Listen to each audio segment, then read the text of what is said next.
Hey everyone, welcome to another exciting episode of First Impressions on the Scratch the Track podcast, presented by the Junior Room Show and co-produced by Mr. IVEST. I am the dude. And I'm Grim. And today we are going to be discussing our first impressions of In Times New Roman, the newly released 8th studio album by none other than Queens of the Stone Age. Yeah. It's been a while since 6 years. 6 years. Yeah. And I was a big fan of Villains. Even after probably only listening to this like 5 times, I would say I probably like it more than Villains at this point. And I agree. I think it's going to end up being one of my favorites of theirs. Yeah, I think already, we were kind of going back and forth, going back and forth with IV. And basically, I think he put his little ranking together. And like right now, mine is like Clockwork, Songs for the Deaf, Era Vulgaris. And then this one currently is sort of my ranking. I don't know if it can jump Songs for the Deaf because that's a big leap, but it could jump up over Era. Like that could happen. That could happen. I'm not saying it won't. I can see that. But it's only been like 4 days, so give me time.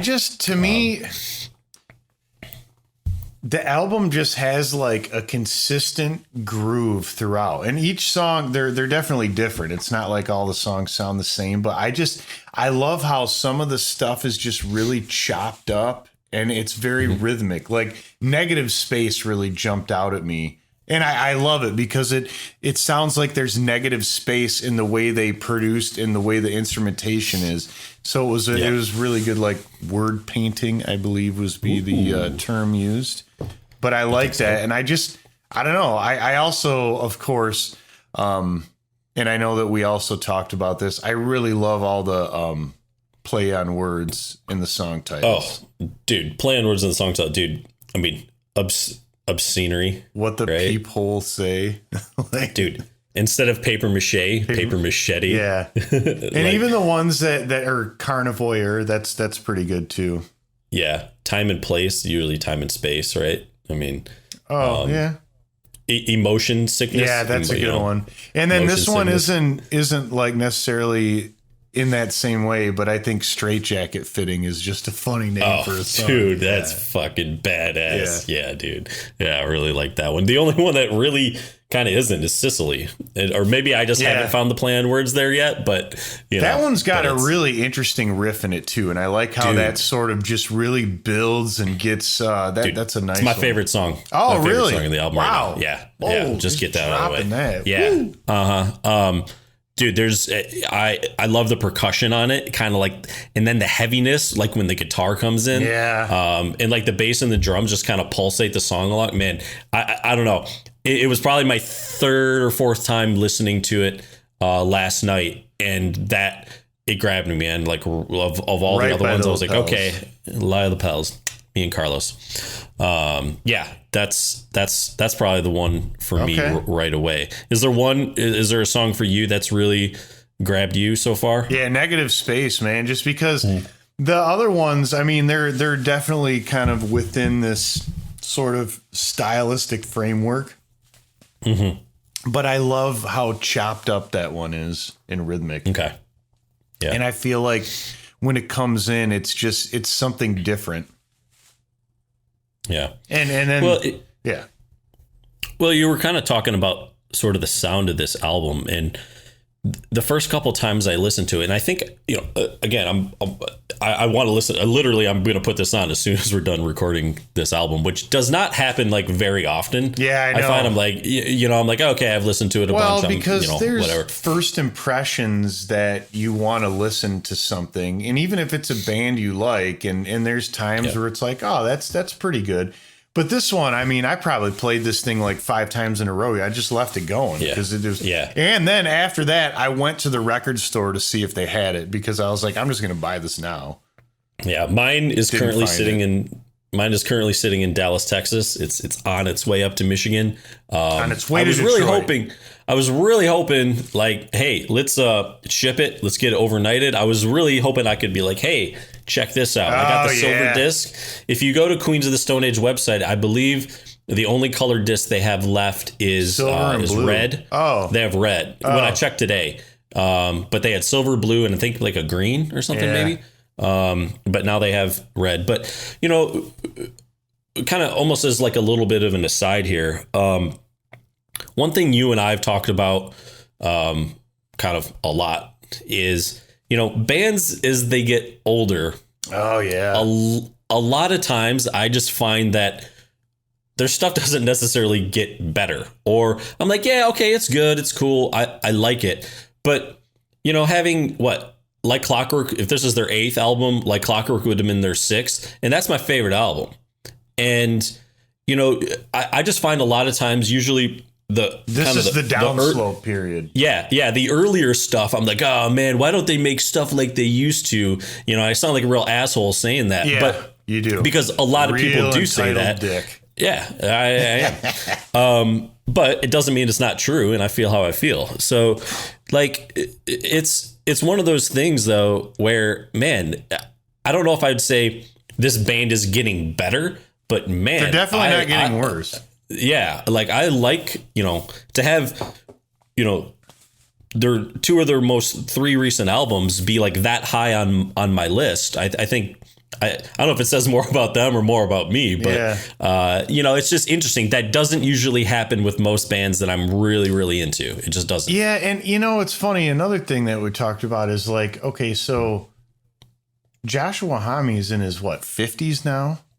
Mm-hmm. And me being in my 40s, I really like this. And to me, it's still very relevant. There isn't a lot of just like rock bands out there anymore. It doesn't seem like in the today's sort of musical landscape. Today, Junior. And it's I don't know if young people really listen to this. I feel like they should, but I don't know if like rock music's really big with them. And another thing too is, so you think of like this band, and even Dave Grohl from Foo Fighters has been involved with Queens of the Stone Age. Yep. I don't have the same feeling about their new music as I do about what Queens has come out with. Yeah, I mean, I think just overall for me, just has styles. Edge. It just that's the thing. It still has edge. It's not to me. Some bands, and I hate to say it, even like the new stuff that would come out by Red Hot Chili Peppers. To me, it just seems like adult contemporary music at this point, where this is still a little rough for some people. But I think it's a pure reflection of Josh Homme and everything he's going to, and how the music, I don't want to say it's all him, because it's not all him, but the words that he writes and the pictures that he paints are a true reflection of him and what he's going through. And again, in that interview, with Zane Lowe, that was a really good interview. He talks about over the past couple of years, all the people he's lost, and he was real tight with Anthony Bourdain, obviously Mark Lanigan. I don't know how close he was with like Taylor Hawkins, but he's very close with Dave Grohl. So one would think that, even by extrapol, he had some sort of a relationship with Taylor. And so, but I think they said over the past couple of years he had lost, and I don't know why this number is popping out in my head, but 11? like almost like 11 people or something like that that he was sort of close to or knew in his life have kind of passed away. And he talked about this record really being about acceptance, and I'm curious if that sort of means like acceptance of, hey, people live the life they live and they move on, and you sort of have to accept also that. Move on. And not even just that. I think that because it sounds like him and Zane Lowe had done a lot of like work, personal, like therapy, sort of that kind of stuff. Yeah. And I thought that was really interesting because it sounds like, when they're speaking, very emotionally intelligent, sort of cognizant of what's going on, and not in any way dismissing anything before, but being cognizant of it. But that's kind of that's a good interview to hear, because it's like these people growing up and growing as people, but yet still being able to do their art in a way that is not cheesy, not sappy. It's honest, and it's still kind of raw, and it's like it runs the gamut of things. Like sometimes you're kind of pissed off, Yeah. I think he even says something about that in the interview. Like somebody said, well, this song sounds really angry, and I think Josh was like, yeah, sometimes you're angry. Yeah. Like, I mean, that's okay. But this doesn't sound as angry and aggressive as like some of the Queens of the Stone Age of the past. Sure. Yeah. And I think there's a part of me, I don't want to say, oh, well, that comes with like getting old. I think that comes with becoming more mature. Yeah. I guess. It's almost like gaining that wisdom. Right.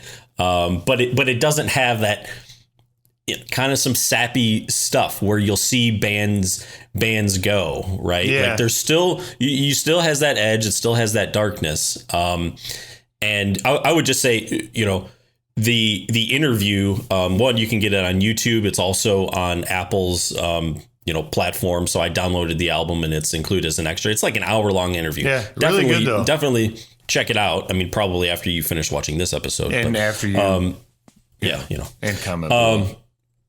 But kind of like you were talking about sort of the, I don't know, I don't know if I'd say rawness or grittiness, even musically, it has here's the thing. To me, musically, it has a heaviness to it, but it doesn't have the sort of crunch, the distortion. Like when I think of like songs for the deaf, like to me, I think of like going into a junkyard and pulling out a piece of like jagged, rusty metal. To me, this album feels like more like polished silver, like dinnerware. Yeah. Right. Like it's for them. Yeah. Like, dude, like it has the heaviness, but there's a cleanliness, like a polishedness to it in the overall sound. I don't hear you hear a lot of loud stuff. I don't hear a lot of like crunch and distortion though. Like musically, like that. The bass, they do a good job of the bass being like one of the fuzzier elements of it, which I love because that just adds a nice contrast to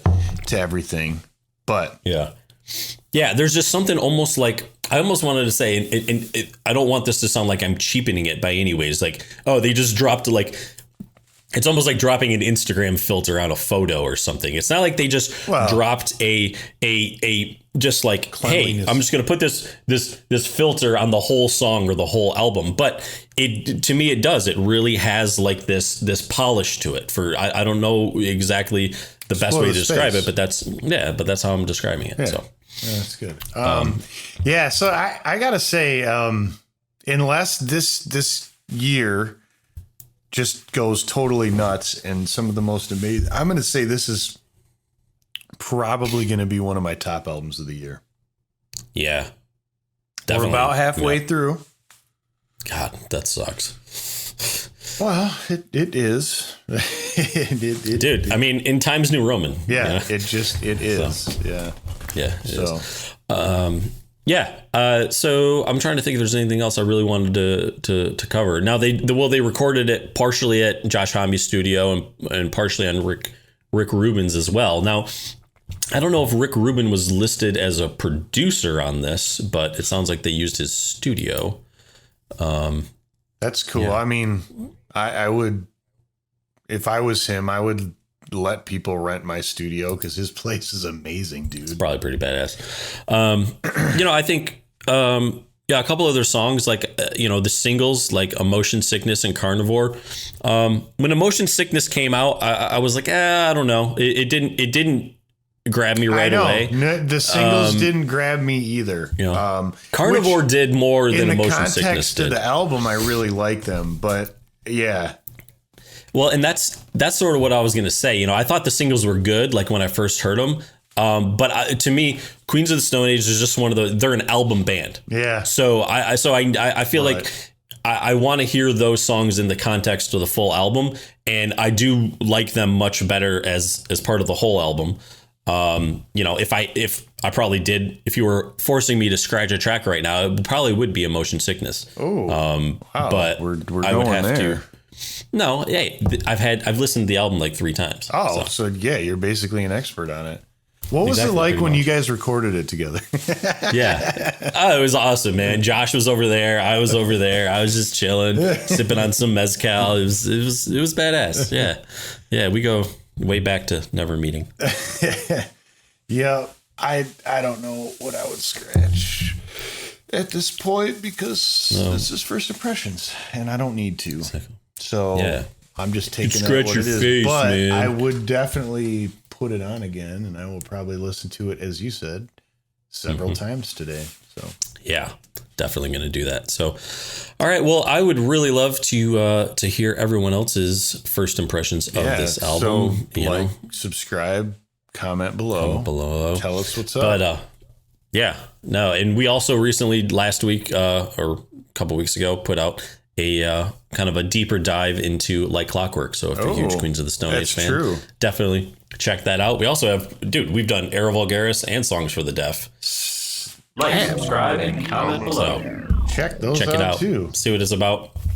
But I think that wraps it up here, Grim. Yep, it's time to go. All right. Dude, Grim Show.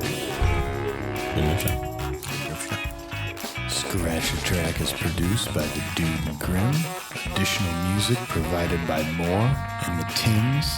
Copyright 2023, The Dude and Grim Show.